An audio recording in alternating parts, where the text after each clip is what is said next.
Saint Mazie is actually based on a real-life character. Maisie Phillips was profiled in the New Yorker by Joseph Mitchell in 1940.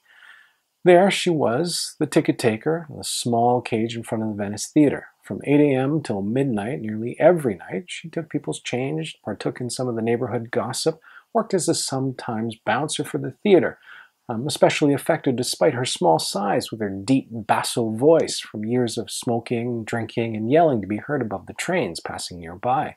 That in itself was unremarkable. What was truly incredible, that gave her the name Saint Mazie, the Queen of the Bowery, was the fact that every night at midnight, after she shut down the little ticket cage, she would walk the streets alone and hand out nickels and dimes to those people who found themselves homeless, handing out bars of soap, dragging people to flop houses, and calling more ambulances than just about any other private citizen in New York during that time. Just an absolutely incredible and remarkable woman. And so this sort of weird bit of confluence, Jami Attenberg was given that article by a friend of hers who was opening a neighborhood bar in New York called Saint Mazie. After reading the Joseph Mitchell profile, she decided this person deserved her own story, and she began writing the novel itself. Mazie is given a diary in 1907, when she is 10 years old. She doesn't enter too much into it at first, but slowly starts getting into the practice of writing.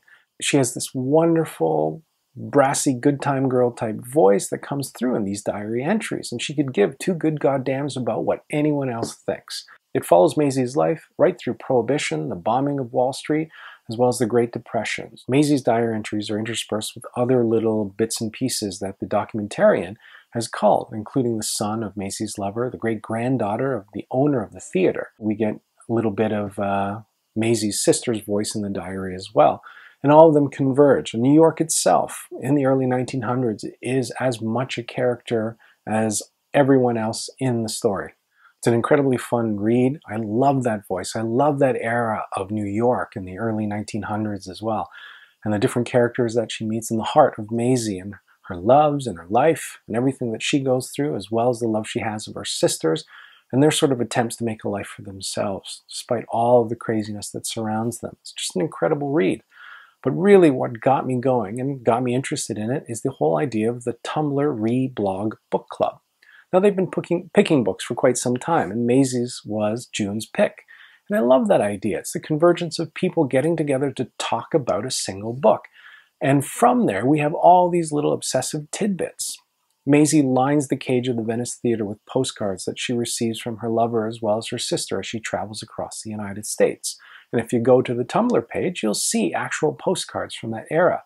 You can also see a picture of Mazie herself, who looks a lot more different than what I had imagined in my head. We also have shots of New York during that time, and also old theaters with a little cage out front. And you get a real sense of the character itself, as well as the time period it's set in. There's little bits of fan art in there. You can also see that Saint Mazie, the bar in New York, actually has a Saint Mazie cocktail, which sounds pretty darn good.